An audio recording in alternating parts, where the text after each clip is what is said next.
Ma,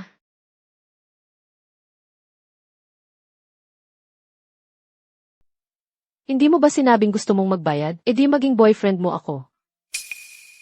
Ha? Boyfriend, yung tipong. Magkakasama sa kama at lahat.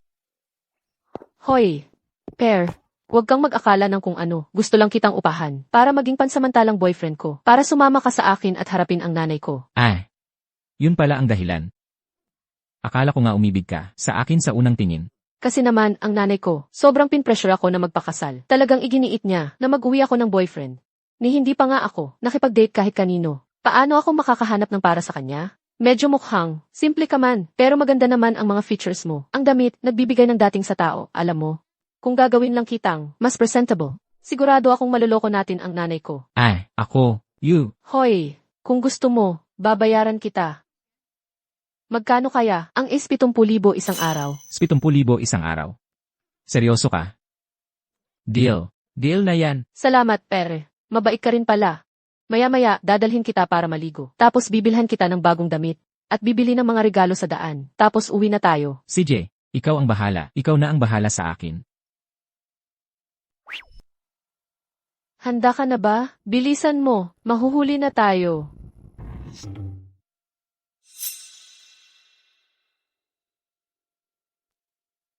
Ikaw, bakit ka lumabas na walang suot? Seryoso. Hindi ko inasahang, yung lalaking nakita ko, sa kalye ay ganito kagwapo.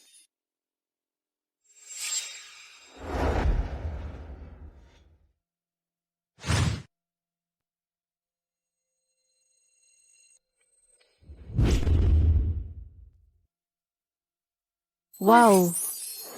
Ganito kagwapo. Well, dahil ganito ako kagwapo, maaari ba akong makahingi ng halik? Anong pinagsasabi mo? Nagpapanggap lang tayong mag-date. Sino nagsabing hindi pwedeng maging totoo ang peking pag-date? Hindi pwede, hindi talagang hindi.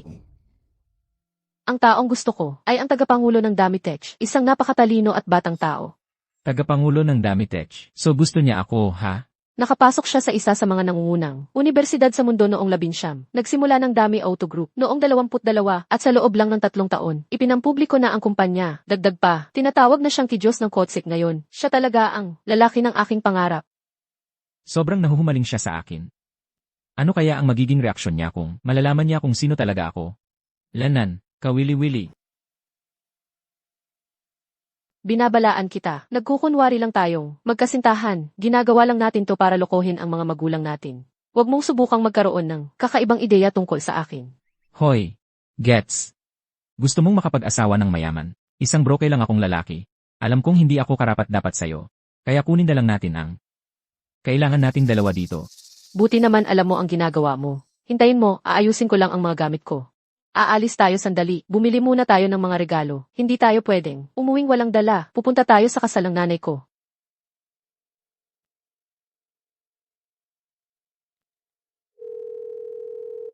Secretary Lay. Maghanda ka ng regalong nagkakahalaga ng 4,100,000 at 40,000 dolyar, original. 30 milyon yen para sa akin. Ipadala mo sa pamilya Zen sa Madya. Go sa ngalan ng Damitech. Naiintindihan. Pero chairperson, hanggang kailan mo balak magkunwaring mahirap? Kapag tama na ang panahon, sasabihin ko sa lahat kung sino talaga ako. Kapag nakita mo ang nanay ko mamaya, siguraduhin sobrang magalang ka. At saka, kahit anong gawin mo, huwag mong sabihin, wala kang bahay. Sabihin mo lang na may kumpanya ang pamilya mo. Sabihin mong kumikita ka ng mga ilang daang libo kada taon. Pero ang totoo, bilyon ang kinikita ko taon-taon. Hindi ba naman sobrang pagsisinungaling? Teka, alam kong tiyak na hindi ka kumikita ng ganoong kalaking pera. Pero ito ay para lang, masaya ang nanay ko. Pagkatapos nating maloko siya, maghihiwalay din naman tayo. Ano nang masama doon? Sige na nga. CJ, magta-transfer ako ng 2,760 dolyar original. 20,000 tiyan sa iyo sa Venmo at ibibigay mo iyon sa nanay ko pagdating ng panahon. Ay wow! Salamat sa inyong lahat, mga kaibigan at kapitbahay. Ngayong araw, narito kayo sa aming pangalawang kasal. Maya-maya, kumain, uminom, at magsaya kayong lahat. Huwag kayong mahiya. Ha ha ha. Tama, mga kasama, kumain, uminom at magsaya kayo. Sige, kumain na kayo, huwag tumigil ang mga tinidor. Si Mang Lee mula sa Backstreet ay nagbigay ng 69 dolyar bilang regalo sa kasal. Si Mang Wang mula sa katabing baryo ay nagbigay ng 137 dolyar bilang regalo sa kasal. Maligayang bati, Kayo naman. Kasalan namin ito. Nagdala pa kayo ng regalo. Tuloy po kayo. Tuloy po kayo. Ha ha ha. Isulat mo sa ledger. Haha. Anak sa binyag ni Yushen, si Xia Sanlan, ay nagbigay ng $8,238 bilang regalo sa kasal. Aba, $8,238. Ang galing, hindi ko inaasahan na ang pangalawang kasal ko ay magpapasaya sa akin dahil sa kabaitan ng aking asawa. Ha ha ha. Nako, aking napakabuting anak sa binyag. Pagdating mo pa lang, sapat na. Hindi mo na kailangang magdala ng regalo. Ha ha ha. Ninang, nag-ante. Ako ng 25 taon para dito. Sa wakas ikinasal ka na. Siyempre kailangan kong maghanda ng espesyal na bagay. Oh. Nasaan si Shinshin? Ma. Dinala ko na ang iyong manugang. Ma. Ito ang boyfriend ko, si Chen Bin. Ito ang nanay ko. Ito naman ang nobyo ng nanay ko. Ang magiging stepfather ko, si Kyu Hao. Kumusta po, tita? Kumusta po, Tio Hao? Ikinagagalak kong makilala kayo. Ito po, kaunting pasalubong lang. Ayos, ayos, ayos. Mabuti.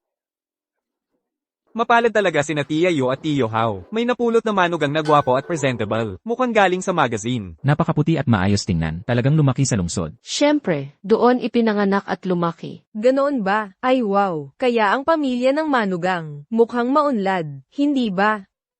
Chen Bin, ano ang trabaho ng mga magulang mo? May pabrika ang tatay ko. Ang nanay ko naman, naglalaro lang ng baraha, namimili at ganoon lang kapag libre. Ang gaan naman ng buhay. Mahal. Mukhang, nakakuha tayo ng mabuting manugang. Talaga naman, ang anak kong babae, magaling pumili ng tao, hindi nagkakamali. Ninang, hindi ba't ipinangako mo na ako ang pakakasalan ni Zinzin? Bakit may bagong manugang? At mas gwapo pa sa akin? Hala, iba na ang panahon ngayon, ang mga kabataan. Ang importante lang sa kanila ay ang pagkakaintindihan. Pero si Zinzin, hindi kanya gusto, hindi mo mapipilit ang pag-ibig. Ninang, sinasabi mo ba na nagbago ang isip mo? Lahat ng Red Along dinala ko sa inyo tuwing pista. Walang kabuluhan lahat yon. Ano ba ang gusto mong sabihin? Hala, sa susunod, tutulungan ka ng ninang na humanap ng mas mabuting babae sa baryo. Huwag kang magpakatigil sa iisang pagpipilian. Sige na. Hindi na. Si Shinshin lang ang gusto ko. Bata pa lang ako, gusto ko na siya. Kung hindi siya, wala akong pakakasalan. Gusto ko lang siya, wala akong pakialam. Gusto ko lang siya, wala akong pakialam. Hoy, tumayo ka ngayon. Ay, ang kulit mo, tumayo ka. Sige na, tumayo ka. Nako, kung makita ka ng mga tao, tatawanan tayo. Ninang, nangako nga ako sa'yo. Pero si Shinshin, may boyfriend na siya ngayon. Xia Sanlan, pwede ba? Tigilan mo na ang nanay ko. Palagi, sinabi ko na sa'yo dati, hindi kita gusto. Bakit hindi mo ako gusto? Hindi ba ako kasing galing niya o ano? Ang boyfriend ko, mas magaling lang siya sa'yo. Saka, taga-syudad siya. May city residence permit siya. Mayaman ang pamilya niya. Ikaw, tigilan mo na ang pagpapanggap. Baka hindi ako gwapo, pero matalas naman ang mata ko. Malinaw kung nakita kayong dalawa na nakasakay sa tricycle pauwi. Palagi sinasabi ng nanay ko, yung mga tunay na mayaman, nagmamaneho ng sariling kotse. Totoo yan. Kanina sa may pasukan ng barangay, nakita ko yung pangalawang anak na babae ng pamilyang Yu, at yung boyfriend niya, nakasakay din sila sa tricycle pauwi. Paano nangyari yun? Shinshin, tanungin kita, hindi ba't sinabi mo, yung tatay ng boyfriend mo, ay may pabrika? Ninang. Malamang niloloko ka niya. Sabi rin ng nanay ko, yung mga walang perang lalaki ngayon, palaging nagpapanggap na mayaman. Alam mo ba kung bakit? Para sa pride. Ha ha ha. Shinshin, sabihin mo sa akin ng diretso. Yung boyfriend mo, ano ba talaga ang trabaho? Ikaw. Ninang.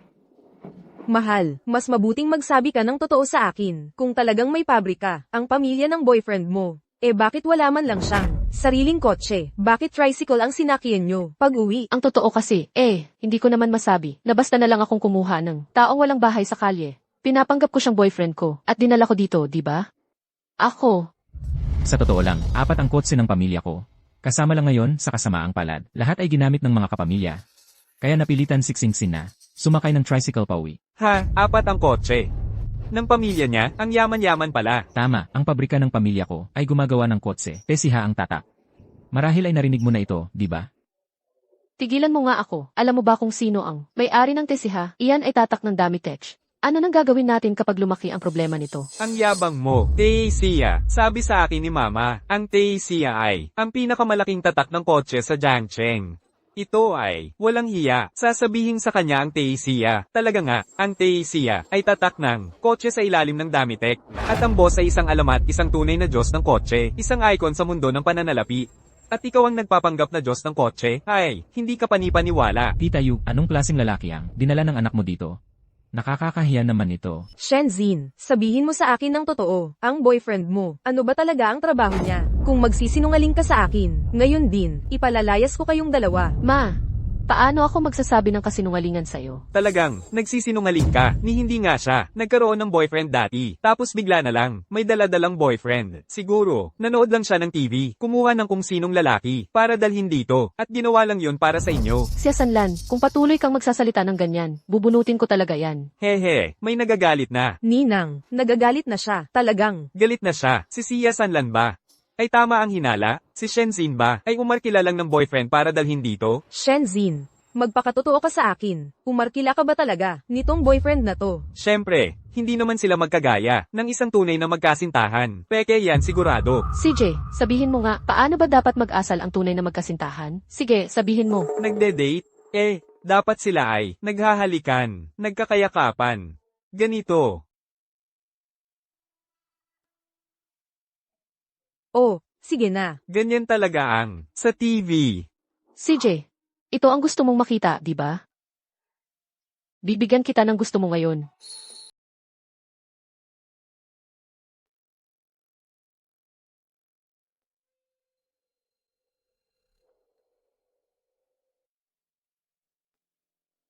Ay wow, ang lalakas ng loob ng mga kabataan ngayon. Sa liwanag pa ng araw, dito mismo. May pag-uusapan pa ba? Naghahalikan na nga tayo. Paano pa tayo hindi magiging magkasintahan? Tama yan, tama yan.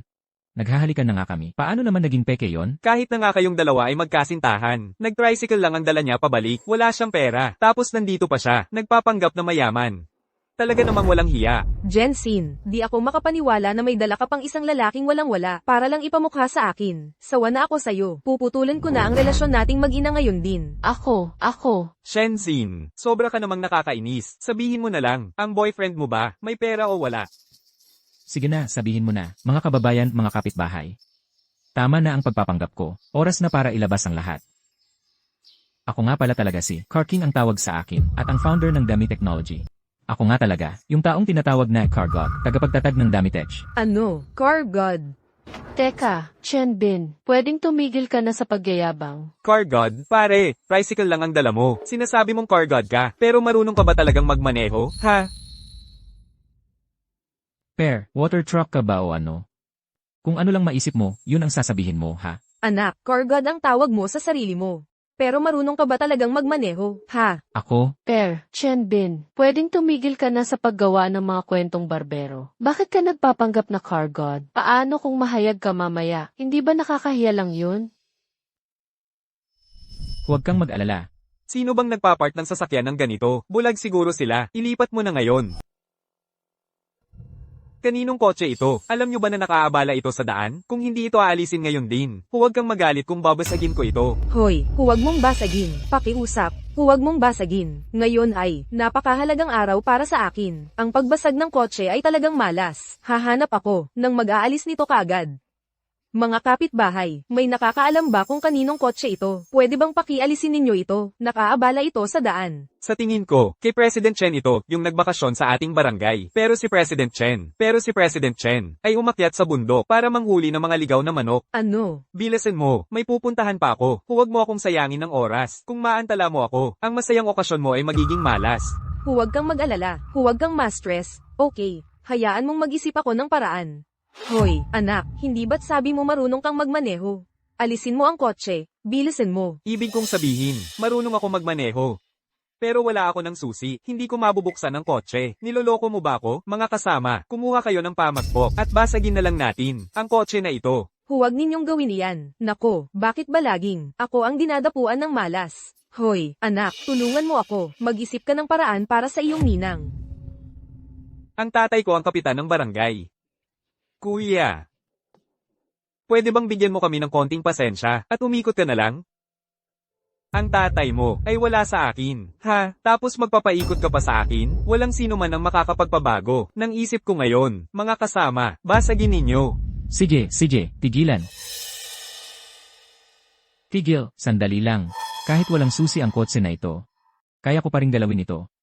Chenbin, huwag kang magyabang. Kung wala ang susi ng kotse, hindi mo nga mabubuksan ang pinto. Paano mo igagalaw ang kotse? Hoy, sa payat mong katawan, paano mo balak igalaw ang isang kotse?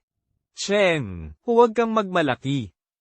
Marunong ka ba talagang magmaneho? Ano, hindi ka pa pala marunong magmaneho? Paano mo ngayon igagalaw ang kotse? Pare, itong lalaking ito, puro hangin lang yan.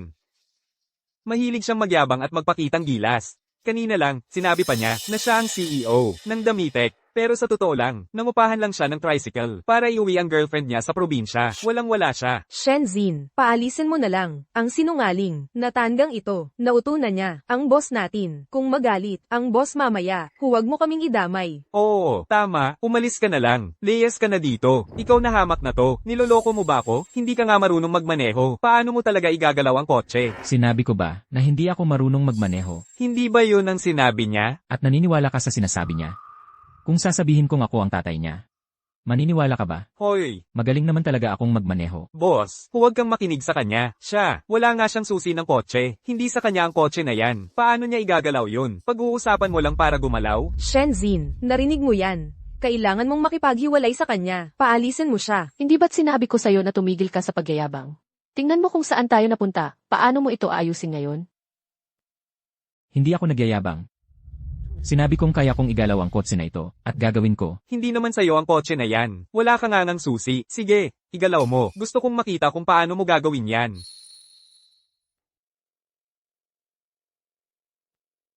Ang ordinaryong tao ay kailangan ng susi ng kotse para maigalaw ang isang kotse. Pero ako ay dalubhasa sa kotse.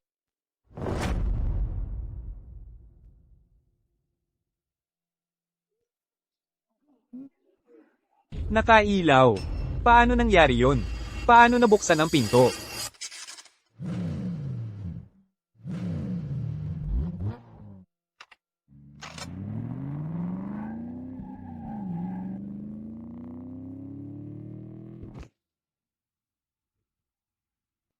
Aba, ang galing naman. Ginawa niya talaga yung stunt doon. Hindi pala siya nag-i-exaggerate. Marunong talaga siyang magmaneho. Paano nangyari yun? Bakit hindi posible? Para lang ba sa paghinga ang mga mata mo? Hindi mo ba nakita ang boyfriend ko? Magaling na magaling siyang magmaneho. Zin, totoo bang may negosyo ang pamilya ng boyfriend mo? Ang pamilya nila ay may 4 na kotse. Siguro nga, tama ka siguro. Umalis na ang kotse. Pwede na kayong umalis. Teka, kung hindi ako nagkakamali, ang ginawa mo ay stunt sa kotse, di ba? Parang ganon. Wow, stunt nga talaga yun. Sino ang mag-aakala? Dito sa maliit na bayan na ito, may tao pa lang. Napakagaling. Magmaneho. Hoy, Master, pakituro mo sa akin. Pakiusap, turuan mo ako. Ang astig talaga. Noon. sige, kasanang biyanan ko. Ngayong araw, wala akong oras para dyan. Ito ang calling card ko. Tawagan mo ako. Sige, salamat, Master. Bilis, magpasalamat kayo sa Master ko. Mabuhay po, Master. Sige. Alis na tayo. Oo, pwede na rin tayong gumawa ng car stunt. Master, magkita na lang tayo sa susunod. Ha? Oo nga, pwede na tayong umalis. Master, aalis na kami. Tara na. Shenbin, tumigil ka dyan. Ano nang meron? Ngayon, iniisip mo pa rin ba na nagyayabang lang ako? Kung tunay kang mayaman, bakit ka pa sumakay ng tricycle para pumunta rito? Oo nga, tama siya. Marunong ka namang magmaneho. Bakit ka sumakay ng tricycle? Para umuwi. Tita, magiging prangka na lang ako. Hindi ko naman talaga kailangan ng mamahaling kotse para lang magpasikat. Nagpapanggap ka pa rin, ha? Naiintindihan ko na. Ninang, alam ko na kung bakit siya marunong magmaneho. Bakit naman? Dahil, siya ay talagang isang magnanakaw ng kotse. Ano? Magnanakaw ng kotse? Siya Sanlan, pwede mong sabihin ang gusto mo tungkol sa pagkain. Pero mag-ingat ka sa sasabihin mo. Ano bang dahilan para isipin mo na ang boyfriend ko ay magnanakaw ng kotse? Dahil wala siyang susi, pero nagawa pa rin niyang buksan ang kotse. Mga magnanakaw lang ang nakakaalam ng ganyang paraan. Kaya kung hindi siya magnanakaw ng kotse, ano siya? Parang may punto siya. Na, di ba? Kung hindi nagsalita si Xia Sanlan. Hindi ko maiisip yun. Nalantad na ang katotohanan. Ang boyfriend mo ay hindi isang mayamang anak o milyonaryo. Magnanakaw lang siya ng kotse. Siya Sanlan, ano ang basehan mo para sabihin carnapper ang boyfriend ko? Ano nang ebidensya mo? Wala siyang susi ng kotse, pero nabuksan pa rin niya ang pinto. Kaya kung hindi siya, carnapper, ano siya, naiinis ka ba dahil nahuli kita, kaya nahihiya ka na ngayon, at galit na galit? Malinaw na ikaw, ang naiinis dahil hindi mo ako makuha. Kaya binibintang mo ang boyfriend ko dahil sa selos. Ang baboy mo naman. Shin, mabuti pang sabihin mo sa akin ang totoo. Ano ba talaga ang trabaho ng boyfriend mo? Ngayon, kung mapapahiya mo ako sa harap ng mga kapamilya at kaibigan na ito, sinasabi ko sa iyo ngayon, tatanggalin kita bilang anak ko. HMPH. Sinasabi ko, ang boyfriend kong si Chen Bin ay talagang hindi carnapper. Ayaw mo lang aminin na nagkamali ka. Ninang, itong carnapper na ito, unang punta pa lang dito sa bahay nyo, dumalo sa kasal nyo, magkano ba ang dala niyang regalo? Wala siyang dala. Umuwi pa nga siya na may daladalang ilang gamit. Makinig kayong lahat. Unang punta ng bagong manugang dito, at sakto pa sa ika-50 kaarawan at kasal, ng ninang ko, pero wala man lang siyang dala. Talaga bang tinatawag mo pa rin ang sarili mo, na mayaman ngayon? Oo nga, ang kuripot naman. Ano nang minamadali mo? Hindi pa lang, nagkakataon na makapagbigay ng regalo. Chen Bin, bigyan mo ng sobre si mama. Tita, pwedeng ilabas mo ang cellphone mo. Padalahan kita ng $2,750 bilang tanda ng aking pasasalamat. $2,750. $2,750 lang ang ibibigay mo, hindi pa sapat yan, para sa isang cake. Nagbibiro ka ba? Ano ng problema sa $2,750? Anong problema sa pagbibigay ng $2,750? Teka, bilang inaanak, nagbigay ako ng $8,250. Pero ikaw, bilang bagong manugang, $2,750 lang ang inilabas mo. Kung ako sa iyo, kukunin ko na lang ang mumurahing daladala mo at umalis ka na ngayon din. Ano naman kung nagdala ka ng 60,000? Bakit akala mo may karapatan kang magmalaki rito? Sinasabi ko sa'yo, itong 20,000 ay pampagana ko lang. Ang totoong regalo ko, 10 milyon ang halaga, ay paparating na. Ano? 10 milyon. Ikaw talaga ay isang maruming hito lang, tumatalon sa dagat, nagpapanggap na isa kang seafood. 10 milyon. Nakita mo na ba talaga ang 10 milyon? Oo. Bakit napunta si Shenzin sa piyasong ito, ang laging sinasabi, ay 10 milyon. Sa totoo lang, kahit sasakyan ay hindi niya kayang bilhin. Wala talaga siyang pera. Eksakto. Sin, dapat sabihin mo sa kanya na umalis na lang siya rito. Tigilan na ang pagpapahiya sa atin. Tigilan na ang pagpapahiya sa atin. Chen Bin, tama na yan. Isa ka lang namang pulubi na kinuha ko sa kalsada para umuwi at makilala ang mga magulang ko. Hindi kita sinabihan na magpanggap na mayaman. Sin, kahit anong mangyari, hindi kita papayagang magtiis ng kahihiyan mula sa mga kamag-anak mong ito. Naghanda talaga ako ng $4,140,000 at 40,000 bilang bigay kaya. $4 milyong?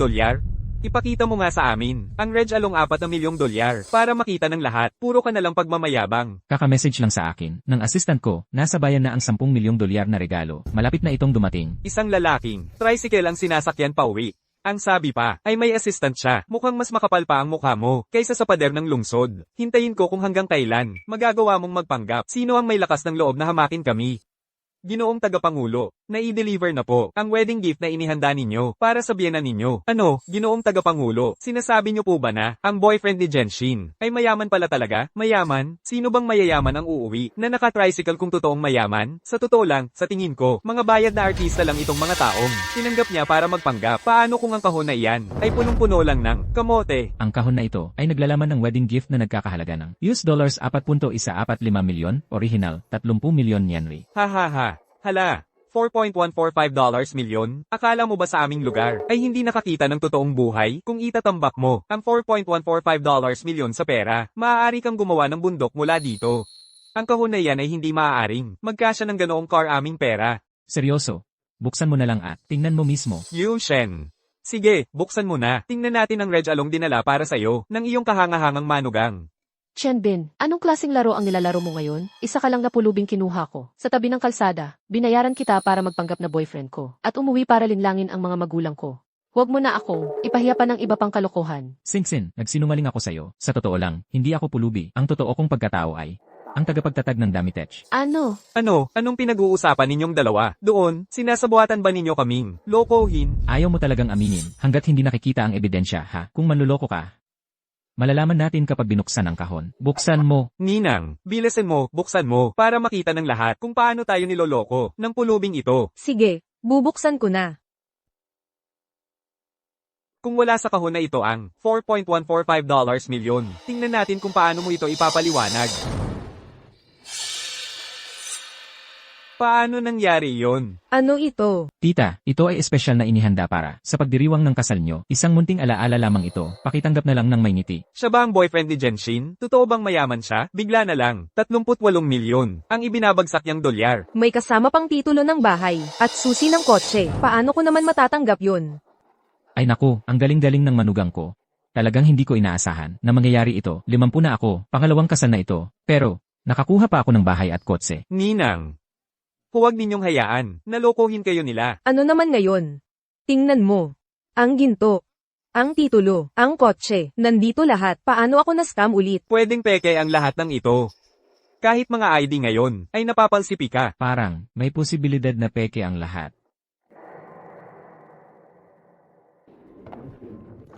Hindi makapaniwalang. Pinag-aalinlanganan ninyo. Ang regalo ng chairman para sa kasal bilang peke, mga manloloko kayo. Akala ninyo madaling. Mauto ang aking mga ninong at ninang. Kaya pumasok kayo rito na nagpapanggap. Ikaw. Gusto ko talagang makita kung sino ang may lakas ng loob na manggulo sa mahal kong biyenan. Ay wow, hindi ba ito? Ang panganay kong anak na babae, yung nagtatrabaho sa konstruksyon, at ang manugang ko. Halika, halika, bilisin mo, pasok na, ha ha ha. Mapalad talaga si Tia Yu. Ang manugang mo ay talagang gwapo. Talaga nga, narinig ko na sa pagtatrabaho sa konstruksyon ay malaki ang kinikita sa isang taon. Oo nga. Tara na, tignan din natin. Halika, tara na.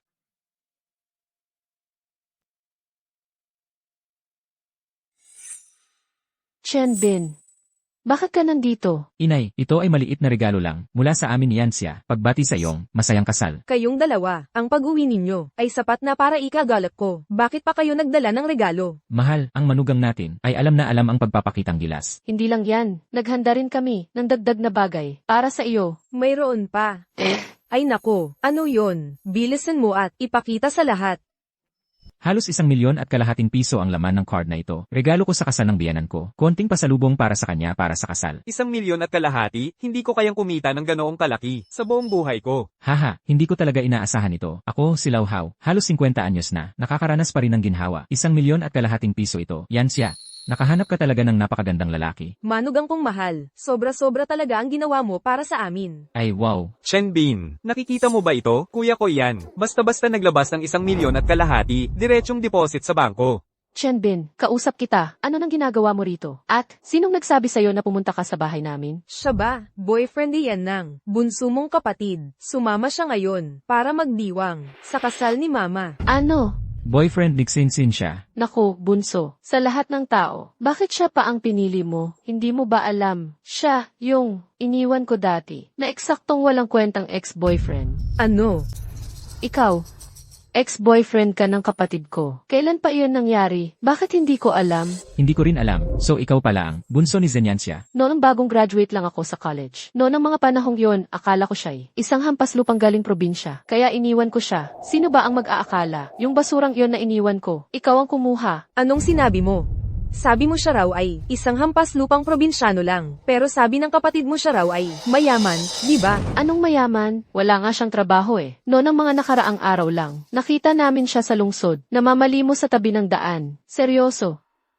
Yank siya. Yan siya. Di ka nagbibiro, di ba? Pulubi pala siya. So siya pala ay isang taong walang tirahan na namamaalamos. Sa kalye, Hindi naman siya mukhang pulubi. Kung ayaw niyo maniwala, tanungin niyo si Diane Feng. Malapit naman dati si Diane Feng sa kanya. Hoy, ayoko nga sanang pag-usapan to eh. Magkaklase kami noon ng high school. Sobrang hirap ng pamilya nila noon ng bata pa kami. Halos walang makain. Hindi ko inakalang mauwi siya sa pagiging pulubi pagkatapos niyang lumaki. Chenbin, seryoso, kung gusto mong maging pulubi, bahala ka. Pero bakit mo kailangang takasan? Ang hipag ko, yang Diane Feng. Saan ka humugot ng kapal ng mukha? Para tumayo dito at utusan ako, mukhang hindi mo talaga alam kung gaano kalakas ang puwersa ko ngayon. Kung sasabihin ko, baka ikamatay mo sa takot. Sige na, sabihin mo, ikwento mo, pakinggan natin. Tignan natin kung matatakot na ako. Wag na, yung bayaw ko dyan. Medyo may pera siya. Wag na nating seryosohin ito. Kumain na lang tayo. Elenan. Teka. Kung gusto mong mapahiya, gagawin ko yan para sa'yo. Makinig ka, may negosyo na akong konstruksyon sa lungsod ngayon. Ang net worth ko, aba, hindi bababasa, mga ilang milyong dolyar. Ikaw naman, aking dating kaklase. Paano ka napunta sa pagiging pulubi? Sa totoo lang, nakakahiya para sa'yo. Na makita kang ganyan. Bayaw. Hindi naman nagnakaw o nang hold up si Chenbin. Ano nang ikakahiya doon? Sobra ka na talaga. Shin. Tingnan mo ang oras, at ipinagtatanggol mo pa rin ang pulubing ito. Ano, natatakot ka na ba ngayon? Kung luluhod ka ngayon, iukod mo ang ulo at humingi ng tawad. At aminin, na nilinlang mo siksing na sumama sa'yo. Baka pag-isipan kong, patawarin ka. At isasama ka pa sa hapunan. Hahaha, ang kapangyarihan ng asawa mo ay wala kung para sa akin, dahil lahat ng meron siya ay galing sa kabutihan ng loob ko. Kung wala ako, hindi siya makakarating sa kung nasaan siya ngayon. Isa ka lang maruming pulubi. Wow, wala ka talagang hiya, no? Talaga bang sinasabi mo sa akin na ang net worth ko ngayon, mahigit as dollars 1,400,000 ay lahat galing sa'yo? Talagang walang hiya. Shin, ito ba yung lalaking pinili mo kaysa sa akin? Bagong boyfriend mo, lagi mong sinasabing mayaman. Pulubi lang pala. Chenbin, wala ka talagang hiya. Paano ako nabulag na nakipag-date pa sa'yo? 8. Sabihin mo sa amin, anong ginawa niya para malinlang ka na makipag-date sa kanya?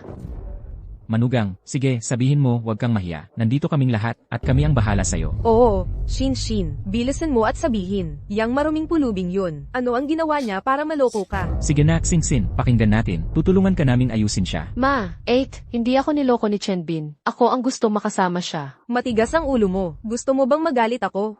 Sabihin mo na ang totoo. Ano ba talaga ang ginawa ng maruming pulubing yun para ma-brainwash ka? Og, Shin. Kumpirmado na ng ate at kuya mo, pulubi talaga. Siya, pulubi lang talaga. Hindi ako makapaniwala na gusto mo pang ipagtanggol siya. Paano nyo nasabing pulubi ang aming chairman? Mukhang gusto nyo ng gulo. Sino ka ba? Usapang pamilya ito. Wala kang pakialam at para malaman mo, nagpapatupad kami ng hustisya dito. Ako ang secretary ng chairman ng Dami Technologies.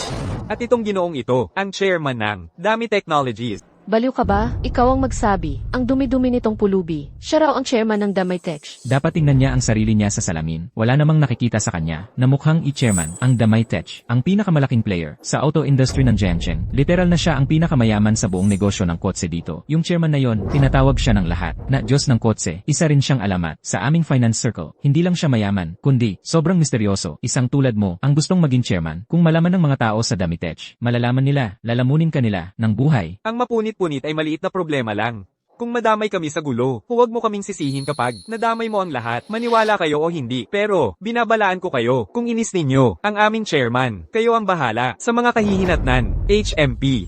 Wow, natatakot na ako, kaya ngayong hindi na kayo, makakapangloko sa amin. Nagbabanta na kayo? Seryoso, wala kayong hiya. At ayaw pang aminin na kayo ang mali. CJ, ipapakita ko sa lahat kung sino talaga kayo. Mahal, hindi ba't nakasalubong natin siya noong isang araw at kumuha ng litrato? Kunin natin yung litrato at ibunyag siya ngayon din. Chenbin, nagkunwari ka lang na, boyfriend ko, at umuwi dito para lokohin ang mga magulang ko dahil gusto mo akong tulungan. Kaya wala itong kinalaman sa iyo. Umalis ka na, ako na ang bahala sa kanila. Ayos lang. Huwag kang mag-alala. Tara, halika kayo at tingnan ninyo. Itong lalaking ito ay isang maruming pulubi lang. Si Chenbin na ito ay tunay na pulubi. Hoy, ikaw, maruming pulubi, naglakas loob ka pang magsinungaling sa amin, nagpapanggap na mayaman. Hindi ka panipaniwala. Ngayon, ang pangarap kong maging binubuhay na lalaki ay tuluyang nawasak. Og, Ninang, matagal ko nang sinabi sa inyo, isa siyang tunay na manloloko, pero wala sa inyo ang nakinig. Talagang naniniwala kayong may pera siya sa bahay. Sabi niya bibigyan tayo ng $413,000. Lahat iyon ay gawa-gawang katarantaduhan lang. So ang sinasabi mo, kahit ang mga regalo mula sa pulubing iyon, ay peke rin? Hala, ang pamilya Shen ay talagang napahiya ngayon. Nakakahiya talaga, sobrang nakakahiya, hindi ko kayo matitigan. Ikaw, walang kwentang manloloko. Kunin mo ang mga pekeng basura mo, at umalis ka sa harap ko ngayon din. Ma, pakiusap, kumalma ka. Naniniwala ako kay Chenbin, hindi possible na magsisinungaling siya ng ganoon. Siguro ay mayroong pagkakamali lang dito. Tita, pakiusap, kailangan mong maniwala sa akin. Kung talagang ayaw mo ito ngayon, magsisisi ka sa huli. Ikaw, maruming pulubi, binigyan mo ako ng pekeng gamit, at nang ahas ka pang manakat sa akin. Shin, totoo ba ito? Niloko ka ba niya para makasama siya? Ngayon, kailangan kong ayusin ito sa kanya. Ate, sige lang, sabihin mo, kung nangahas ang lalaking ito, naguluhin ka, hindi siya makakalabas ng pintong iyan ngayong araw. Tama, nandito kami para sa'yo. Hindi. Hindi ako niloko ni Chenbin. Sarili kong desisyon iyon. Hayaan mong sabihin ko sa inyo ang totoo. Hindi niya talaga ako boyfriend. Nagbayad ako para upahan siya. Maging totoo na ako sa inyong lahat. Hindi talaga siya boyfriend ko. Inarkila ko lang siya. Pero idea ko iyon. Ako ang nagpapatulong sa kanya. Wala siyang kinalaman. Sa lahat ng ito, tigilan niyo ang pagtatanong sa kanya. Inarkila mo siya. Ano nang sinabi mo? Sinabi mong gumastos ka para upahan tong lalaking walang bahay bilang boyfriend mo at dinala mo pa dito para lokohin kami? Hindi yon panloloko. Kasi sobrang pinipilit ako ni mama na magpakasal. Grebe, wala na akong ibang maisip na paraan. Ewan, pero hindi kasalanan to niya. Ayan. Sabi sa inyo nagpapanggap lang sila. Ayaw nyo maniwala. Anak ka, nawawala ba sa sarili mo? Ba't mo pa inarkila ang isang lalaki? At dinala mo pa dito? Kasi naman, sobrang pinipilit mo ako. Tungkol sa pag-aasawa, wala na akong magawa, kaya nagpaarkila na lang ako. Nakakagalit ka talaga. Napahiya na ang reputasyon ko dahil sa'yo. Shenzin. Ngayon siguradong hindi ka na makakapag-asawa, di ba? Nagpaarkila ka pa ng lalaki at dinala mo dito. Nagpakamalandi ka pa. Tama. Ang ganda-ganda mo, tas isang lalaking walang bahay ang nahanap mong boyfriend. Nakakahiyayan kung kumalat ang balita. Hoy, ano nang sinasabi mo? Talagang itong tambay na to, ang nanloko sa kapatid natin, gamit ang matamis na salita. Shenbin, maging totoo ka. Paano mo? Naloko ang hipag ko. Tama na, tigilan niyo na, naipaliwanag ko na, hindi niya ako niloko. Ako ang umarkila, sa kanya. Chenbin, pasensya na talaga. Gusto sana naming dalhin ka dito, para sa masarap na pagkain. Pero imbes na yon, dinaanan mo pa ang ganitong gulo. Heto ang 3,450 pesos. Kunin mo, umaalis ka na. Salamat sa lahat ngayong araw. Sa totoo lang, ginusto ko rin naman yon. Pwede kitang upahan ng libre habang buhay. Salamat. Nang lahat ay nagdududa sa akin. Ikaw lang ang nanatili sa tabi ko, ipinagtanggol ako, at nanalig sa akin, sa tingin ko. Baka talagang nahuhulog na ang loob ko sa'yo. Magiging girlfriend mo ba ako? Hayaan mong protektahan kita habang buhay. Bitawan mo ako. Senben, isa ka lang maruming pulubi. Ano bang akala mo karapat dapat kang pakasalan? Ang kapatid namin, ang napakagandang babaeng ito. Tama, ni hindi ka karapat dapat hawakan ang daliri ng hipag ko. Umalis ka na lang dyan. Tumahimik ka kung hahamakin mo ulit ang aming CEO. Kakasuhan namin kayo. Siya, isang siye. Anong klaseng siye ang lumalabas para mamalimos? Dahil napakaraming pera ko, napakarami. Imposibleng magastos lahat. Kaya nga ako, nagpapanggap na pulubi para lang makita kung may tutulong sa akin. At pagkatapos, tinutulungan ko sila baguhin ang kanilang kapalaran. Ganun pala. Ganun tayo nagkakilala. Eksakto, nakilala kita. At pagkatapos noon, ganap akong nahumaling sa iyong kabaitan. Sa tagal kong nabuhay, at sa totoo lang, ito ang unang beses na narinig kong magmayabang ang isang tao na masyado silang yaman para magastos lahat. Kaya nagpapanggap silang pulubi. Bakit hindi ka nalang pumunta sa buwan? Ha ha ha. Pinatawa mo talaga ako. Sa buong taon, isang pulubing nahuli. Sa akto. Pinagpipilitan pa rin. Panggagaya lang lahat ito. Wala kang kahihiyan, hindi ka welcome sa kasal ko. Tama, tigilan mo na ang pagpapahiya sa sarili mo dito. Huwag mong sirain ang aming mood. Umalis ka na. Alis. Paano ninyo nagawa ang lahat ng ito? Kasalanan mo ito lahat. Ipalabas mo siya ngayon. Shenbin, pasensya na. Ang nanay ko at ang iba pa. Sobra na talaga ang ginawa nila. Tara na. Sino yun? Yung tanggang hindi marunong tumingin sa dinadaanan. Sino ang naglakas loob maggalaw ng kotse ko habang nasa bundok ako naghahanap ng manok? Sino yun? Gusto bang mamatay o ano? Nakikialam sa kotse ko? Kung masira mo yan, kaya mo bang bayaran? Boss Chen, ito yung loser. Siya ang gumalaw ng kotse mo. Magnanakaw ng kotse, sinusubukan niyang nakawin ng kotse mo. At iyon ay kanyang dadalhin. Ano, magnanakaw ng kotse? Sa harap-harapan ko, isang magnanakaw ang nangahas manggulo. Sa sasakyan ko, oo. At binuksan lang niya ang pinto ng kotse, gamit ang kanyang mga kamay. Kung hindi siya magnanakaw ng kotse, ano pa siya? Mas mabuti pang, magpaliwanag ka ngayon. Kung hindi, baka balihin ko ang mga binti mo. Kasi nakaharang ang kotse mo sa daan, hindi makadaan ang ibang mga sasakyan. Kaya ako ay tumutulong lang na igalaw ito. Ang daming tao sa paligid, lahat nakakita. Sino ang nakakita? Ikaw, nakakita ka? O ikaw, nakakita ka? Boss Chen, nakita mo ba? Gawa-gawa lang niya yan. Wala namang gustong sumaksi para sa kanya. Wala sa amin. Ang nakakita ng kahit ano. Sino ang nagsasabing walang nakakita? Shin. Talaga bang gusto mo? Ang tambay na ito, ngayon, ipinagtatanggol mo pa siya. Pakialam mo yan. Malinaw naman, nakaharang ang kotse. Tinutulungan lang ni Chenbin na itabi ito. Hindi lang kayo tumulong sa kanya. O ipinagtanggol man lang siya. Siniraan pa ninyo siya ng todo. Ang kotse ko ay nagkakahalaga ng $138,000. May back S ito, $138,000. Naiintindihan mo ba ang ibig sabihin noon? Ang mga katulad mo ay walang karapatang hawakan ito. Huwag mong sabihin na itinabi ko lang ito dahil nakaharang ito sa daanan ng iba. Kahit na hinawakan ko nga ang kotse mo, akala mo ba na ako, ang siyi, ng Damitech Group ay hindi kayang magbayad ng US dollars 138,000. Kawawa naman, talagang wala ka sa liga. Manager Tian, magkakilala kami mula pa noong bata. Magkaklase pa kami nung high school. Alam ko ang lahat tungkol sa pamilya niya. Mahirap na siya mula pagkabata. Talagang hindi siya. See you. Hintayin nyo lang. Tama, magkasama tayong lumaki. Kaya naalala ko ang pagkakaibigan natin. Lihim akong tumulong sa'yo, yumaman ka sa mga kontrata, pero hindi ko inasahan na, pagkatapos mong yumaman, nakalimutan mo kung saan ka nanggaling. Ano ang sinabi mo? Sinasabi mo bang, iyong mabahong pulubi ang tumulong sakin para yumaman at magtagumpay? Hindi ka ba nahihiya sa sarili mo? Wala ka talagang hiya. Gawa-gawa ka lang ng kwento, di ba? Akala mo, napakagaling mo. Sa rurok ng tagumpay nila, mag-isa silang nagtagumpay, yumaman ng walang kinalaman sa'yo. Ang lahat ng yon. Chen Bin, binibigyan kita ng huling pagkakataon. Aminin mong, ikaw ay isang magnanakaw ng kotse. Kung hindi, huwag kang magsisisi sa mangyayari. Yamang pinili mong maging walang puso. Huwag kang magalit kung gagawin ko rin. At ngayon, pinagbantaan mo ako.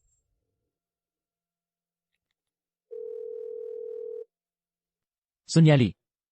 Ako yan, inuutusan kita 5 minuto. Pumunta ka agad sa Majadich. At ikansela mo ang lahat ng pakikipagnegosyo mo kay Yang Dianfeng. Chen Bin, umalis ka muna. Kapag nagalit sila, hindi kita mapoprotektahan. Zhen Xin. Salamat. Kahit na lahat dito ay nagpabigo sa akin. Ang makilala ka ay nagpapasaya talaga sa akin. Teka, ang CEO ng Damitech ay isang malaking tao. Bakit naman pupunta ang ganoong tao sa ganitong sirasirang lugar? Eksakto. Dami, Tech na siya ay laging napapaligiran ng magagandang babae. Maaari siyang magkaroon ng kahit anong tipo ng babae na gusto niya. Bakit siya magkakagusto sa kapatid ko? Hangin lang yan. Isang hamak na pulubi. Walang hiya. Hindi ba't nagyabang lang siya tungkol sa pagpapasara sa proyekto ko? Ginawa ba niya talaga? Nakakahiya naman. Kung lumuhod ka at humingi ng tawad. Ngayon din, baka isipin kong, patawarin ang katangahan mo. Ha ha ha. 3, 2, 1. May mga taong ayaw tumigil hanggang sa sila'y lubusang bumagsak. Lene, narating na sila. Gusto ko talagang makita kung sino ang maglalakas loob manggulo sa. Ginoong Son, nandito ka na. Siya yon, Ginoong Son, siya nga. Hindi lang niya iginagalang, pinagsismisan pa niya ang chairman. Yang Dianfeng, anong ginagawa mo rito? Gusto kong makita kung sino ang may kapal ng mukha na insultuhin ang chairman. Gusto mo bang mamatay? Hoy, pulubi manloloko, nakita mo ba yon? Ang Yali Group ay nasa likod ko. Kumpara sa akin, hindi ka man lang isang kulisap. Sabi pa niya, napapahintuin ng Yali Group ang aming kabuhayan. Nahihiya ka na ba? Parang sinampal ka ba? Chairman.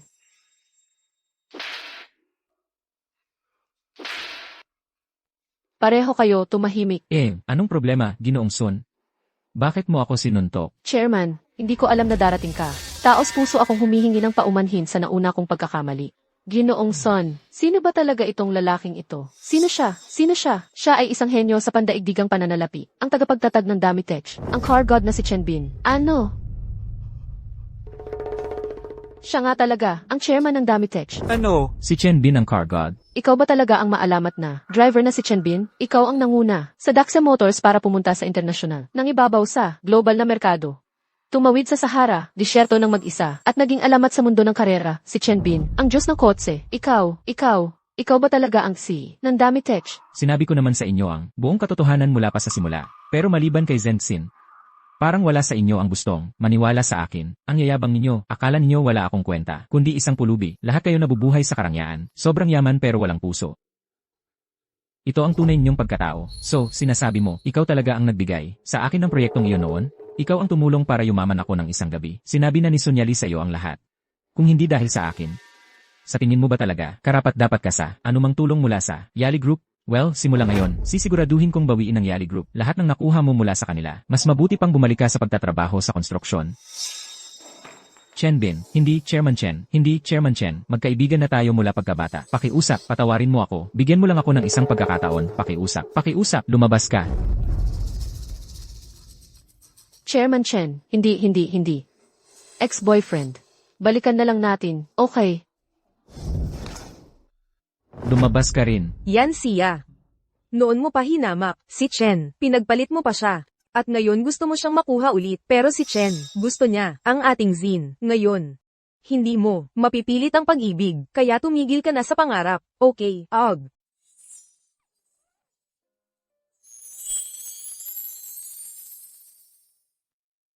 Sin, salamat sa pagiging mabait mo, sa pagpapakilala mo sa akin, nang lahat sila, ay hinamak ako. Ikaw lang ang tumayo para sa akin, pakakasalan mo ba? Ako, bibigyan kita ng kahanga-hangang kasal sa buong mundo.